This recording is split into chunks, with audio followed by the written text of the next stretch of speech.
Hello दोस्तों, आप सभी का स्वागत है हमारे यूट्यूब चैनल पर। आइए देखते हैं कक्षा 6 विज्ञान भारती।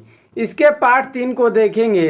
पाठ 3 का नाम है पृथक्करण। देखिए प्रश्न नंबर 1 देखते हैं। दिया है सही विकल्प को छांटकर अपनी अभ्यास पुस्तिका में लिखिए। चलिए देखते हैं इसका क नंबर प्रश्न। क नंबर दिया है शुद्ध पदार्थ वे पदार्थ हैं, यानी कि शुद्ध पदार्थ कौन से पदार्थ होते हैं। देखिए इनमें से उत्तर दे देना है विकल्पों में से छांटकर। पहला दिया है जो खाने में शुद्ध हो, जिन्हें हम छान कर और वाष्पित कर पृथक किया जा सकता है। या 3 नंबर दिया है जिसमें सभी अणु समान प्रकृति के हों। या 4 नंबर दिया है जो विभिन्न तत्वों के मिश्रण हो। तो इसका सही उत्तर हो जाएगा जिसमें सभी अणु समान प्रकृति के हों, उन्हें शुद्ध पदार्थ कहते हैं। आगे देख लेते हैं शुद्ध पदार्थ। देखिए वायु है, दिया है ख नंबर वायु है। वायु क्या है? शुद्ध पदार्थ है, समांगी मिश्रण है, विसमांगी मिश्रण है, या ऑक्सीजन और नाइट्रेट का यौगिक है। तो इसका उत्तर हो जाएगा वायु समांगी मिश्रण है। आगे देख लेते हैं। आगे दिया हुआ है ग नंबर बालू और लोहे की छीलन को पृथक किया जाता है। कैसे किया जाता है? बीनकर या चुंबकीय पृथक्करण द्वारा या फटक कर या चाल कर। तो इसका उत्तर हो जाएगा बालू को चुंबकीय पृथक्करण द्वारा क्या किया जाता है? पृथक किया जाता है चुंबकीय पृथक्करण द्वारा। या चलिए देखते हैं 2 नंबर। 2 नंबर दिया हुआ है प्रश्न कोष्टक में दिए गए उचित शब्दों की सहायता से रिक्त स्थान की पूर्ति कीजिए। देखिए रिक्त स्थान का पूर्ति करना है। कोष्टक में दिया है भाप, अपकेंद्रण, लोहा, वाष्पन, ऊर्ध्वपातन, जल। तो चलिए देखते हैं क नंबर। दिया है खाली स्थान यहाँ पे और फिर दे दिया है विधि दूध से क्रीम को पृथक करने में क्या होती है? उपयोग की जाती है। यानी कौन सी विधि होती है जो दूध को क्रीम से पृथक करने में सहायता करती है? तो जो कि अपकेंद्रीय विधि। आगे देखते हैं ख नंबर कपूर और साधारण नमक का मिश्रण विधि द्वारा, यानी किस विधि द्वारा पृथक किया जाता है? तो ऊर्ध्वपातन विधि द्वारा। आगे देख लेते हैं खाली स्थान दिया है कि छीलन को किसी मिश्रण से चुंबक द्वारा पृथक किया जा सकता है। तो लोहे का मिश्रण छीलन, जो कि लोहे का छीलन होता है, उसको चुंबक के द्वारा क्या किया जाता है? पृथक किया जाता है। नमक और पानी के मिश्रण से नमक विधि द्वारा पृथक किया जा सकता है। यानी किस विधि द्वारा नमक को पृथक किया जा सकता है? तो वाष्पन विधि द्वारा। आसवन विधि द्वारा से शुद्ध जल प्राप्त किया जा सकता है। तो भाप से आसवन विधि द्वारा शुद्ध जल प्राप्त किया जा सकता है। 3 नंबर देख लेते हैं। निम्नलिखित वाक्यों में सत्य और असत्य को छांटकर अलग अलग अभ्यास पुस्तिका में लिखना है। देखिए दिया है नदियों के जल के तल छटीकरण और छानने के बाद पीने का पानी प्राप्त होता है। सत्य है कि असत्य है? तो यह सत्य हो जाएगा। आगे देखते हैं चावल के कण महीन छेद वाले चलनी से छानकर पृथक्करण किया जाता है। ये गलत हो जाएगा। आगे देखते हैं समुद्र जल को वाष्पित करके नमक प्राप्त किया जा सकता है। यह सही है। शुद्ध पदार्थ समांगी पदार्थ है जिसमें केवल एक ही प्रकार के अणु होते हैं। यह सत्य है। आगे देखते हैं चीनी का शरबत विसमांगी मिश्रण है। ये असत्य है।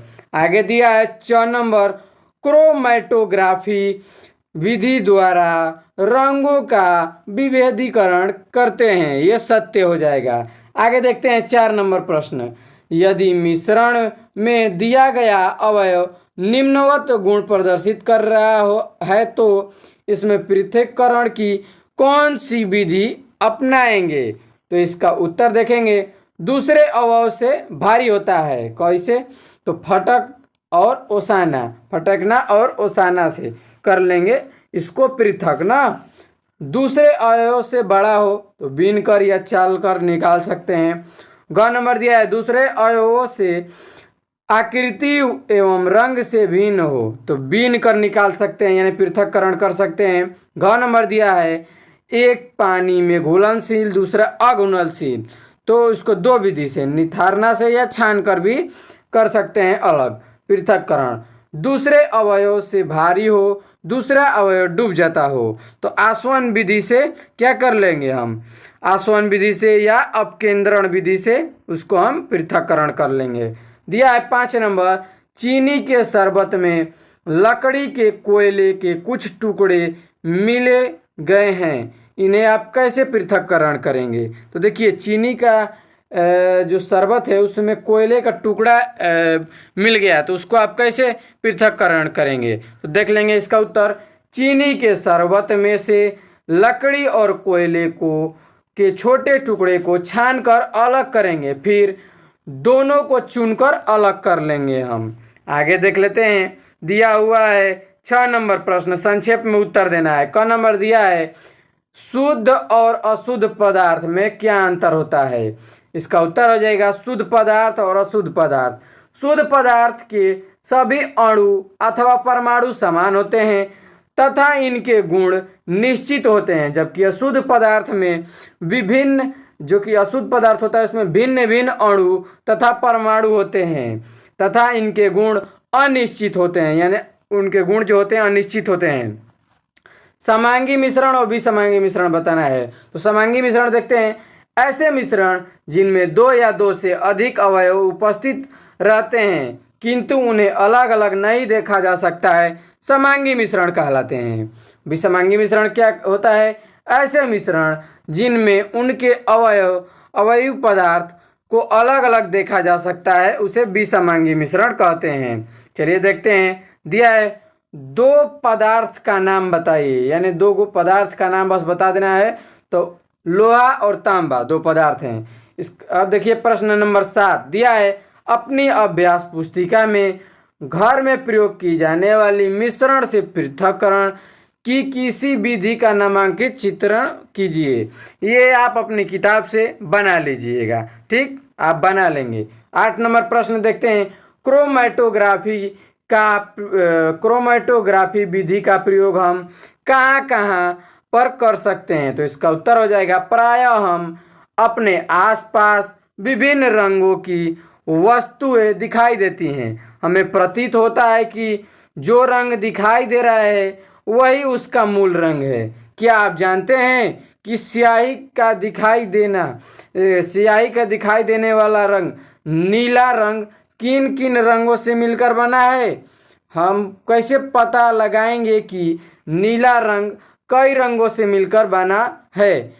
हम क्रोमैटोग्राफी विधि द्वारा इसकी जानकारी कर सकते हैं। देखिए क्रोमैटोग्राफी क्या होता है, देखिए जैसे कि स्याही देखें हैं जो कि कलम में होता है, कलम की जो होता है कलम में वो नीला होता है या काला होता है। तो जो काला नीला जो स्याही है वो सिर्फ नीला होता ही नहीं, वो कई रंगों से मिलकर बना हुआ होता है। अब उसको कैसे देखेंगे किन किन रंगों से बना है, तो क्रोमैटो विधि जो है उसके प्रयोग द्वारा हम देख लेंगे और जान लेंगे। तो दोस्तों आज के लिए इतना ही, मिलते हैं इसके अगली वीडियो में, तब तक के लिए जय हिंद।